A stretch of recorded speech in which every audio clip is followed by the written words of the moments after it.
Question number 67। अब ये solve करने वाला क्वेश्चन है।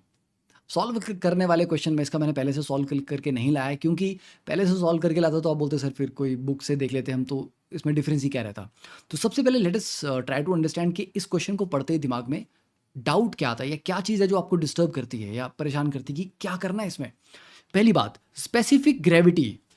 Mostly examiner they use this word specific gravity instead of density. हाँ, डेंसिटी की जगह स्पेसिफिक ग्रेविटी यूज करेंगे। आपको जस्ट ऐसे ही झटका से दिया, हल्का सा झटका आपको दे दिया ताकि आप थोड़ा सा कंफ्यूज हो जाओ। देन अब इन्होंने बोला मिनिमम वॉल्यूम ऑफ HCl। हमारे पास एक HCl का सॉल्यूशन है, ओके, जिसकी डेंसिटी आपको दी है, जिसका परसेंटेज बाय वेट आपको दिया हुआ है। तो ये बेसिकली कंसंट्रेशन दी है ना यार। कंसंट्रेशन मुझे परसेंटेज बाय वेट में दिया हो, मोलैरिटी में दिया हो, मोलैलिटी में दिया हो, मोल फ्रैक्शन में दिया हो, that is basically concentration term था। तो कंसंट्रेशन टर्म का डेटा है, ओके फाइन। चलिए 1 सेकेंड, मेरे पास क्यों लग रहा है हमारे प्यारे एप्पल पेंसिल की चार्जिंग तो नहीं खत्म हो गई। इसको ज़रा देखते हैं। ओके, तो मुझे ऐसा लग रहा है काफ़ी देर से लिखने का काम चल रहा है, तो चलो कोई बात नहीं, तब तक मैं आपको जस्ट एक्सप्लेन कर देता हूँ। उसको चार्ज करके थोड़ा सा पॉज कर लूँगा वीडियो को।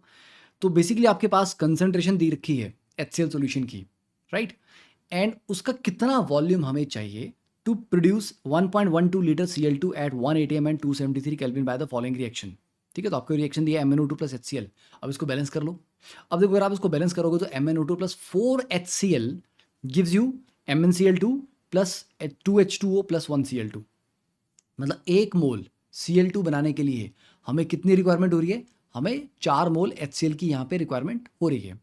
तो 4 मोल HCl होंगे तब जाके आपका 1 मोल Cl2 बनेगा।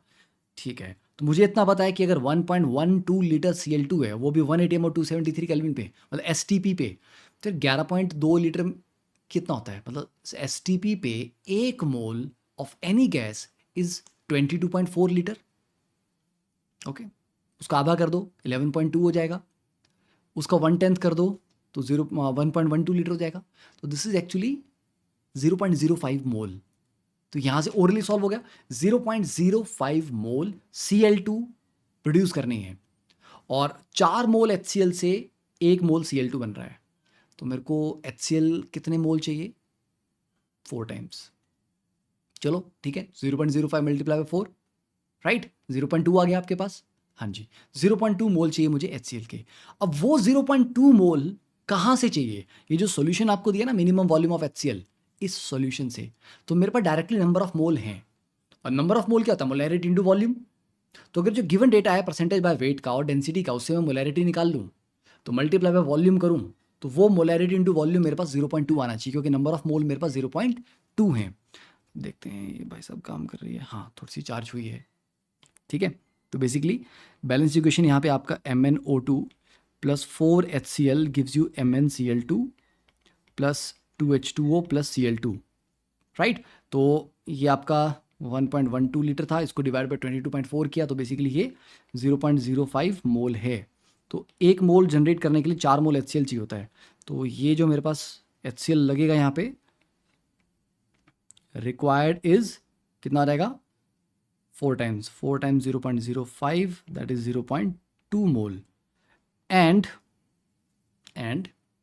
जस्ट अ सेकेंड, तो मेरे पास मोल ऑफ HCl, ठीक है,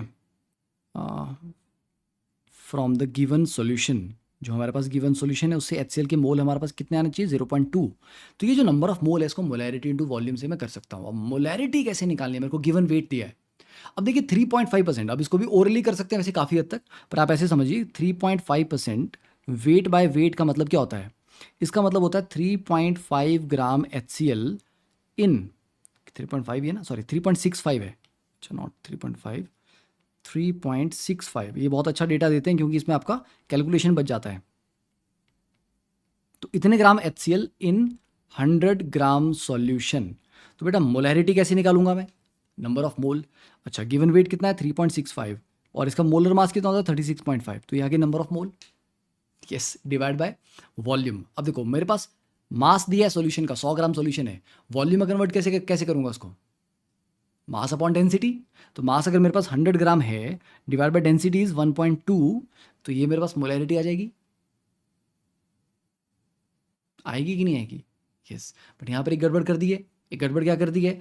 ये जो है 100 ग्राम, ओके 100 ग्राम था और उसकी स्पेसिफिक ग्रेविटी थी 1.2, तो इस यहाँ पर 100 ग्राम डिवाइड बाय 1.2 से मेरे पास वॉल्यूम लीटर्स में नहीं आएगा, मिली लीटर्स में आएगा। ठीक है, तो उसको लीटर में कन्वर्ट ज़रूर करें, नहीं तो आपके पास मोल की जगह मिली मोल आ जाएंगे। तो इसीलिए जस्ट मेक श्योर ये जो भी वॉल्यूम आपके पास आ रहा है यहाँ पे, volume of solution that is 100 divide by 1.2 into 1000। ठीक है, इस वैल्यू को यहाँ पुट करेंगे तो मोलैरिटी आ जाएगी। एंड सिंपली आप बोलेंगे कि सर मोलैरिटी इंटू वॉल्यूम आपके नंबर ऑफ मोल होते हैं और ये आपको 0.2 के बराबर करना है, तो मोलैरिटी का डेटा आपको यहाँ से पूरा मिल जाएगा। वॉल्यूम आपकी अननोन है तो वॉल्यूम सॉल्व करके आएगी। एंड लेट मी चेक इसका आंसर कितना आ रहा है, 166। ओके, ये आएगा इसका आंसर सॉल्व करके। आसान क्वेश्चन था। तो स्पेसिफिक ग्रेविटी कभी भी दिया हो परेशान नहीं होना, सबसे पहले क्वेश्चन को अपने दिमाग में इमीडिएटली देखो, लिखना कभी भी स्टार्ट नहीं करना है। हम हमेशा क्वेश्चन को पहले पढ़ो, try to break it into parts कि हो क्या रहा है। अच्छा पहले ये दिया था, उससे फिर ये हुआ। जब आप अलग अलग पार्ट करके उसको समझते हो तो इट स्टार्ट्स मेकिंग सेंस कि this is unknown thing, this is the known thing, इनके बीच में क्या रिलेशन होगा। तो फर्स्ट ट्राई टू एस्टेब्लिश कि करना क्या है। एक बार सब समझ आ गया ना करना क्या, फिर करना स्टार्ट करना। तब तक कुछ लिखना नहीं है फालतू में, बिकॉज अगर तुम गलत स्टेप लिख दोगे तो तुम उसी के अकॉर्डिंग सॉल्व करना स्टार्ट कर दोगे और वो गलत ही होगा, क्योंकि पहला स्टेप गलत हो गया है ना। आप चौराहे पे खड़े हो, 4 रास्ते सामने हैं और पहला स्टेप किसी एक तरफ रख दोगे तो वहीं चलना स्टार्ट कर दोगे, तो वो गलत अगर रास्ता था तो गलत जगह पहुंच गए ना। सिर्फ एक गलत स्टेप की वजह से, पहले स्टेप गलत होने की वजह से डेस्टिनेशन गलत हो गई। तो जब तक क्लियर नहीं है कि करना क्या है तब तक एक स्टेप भी नहीं लेना है।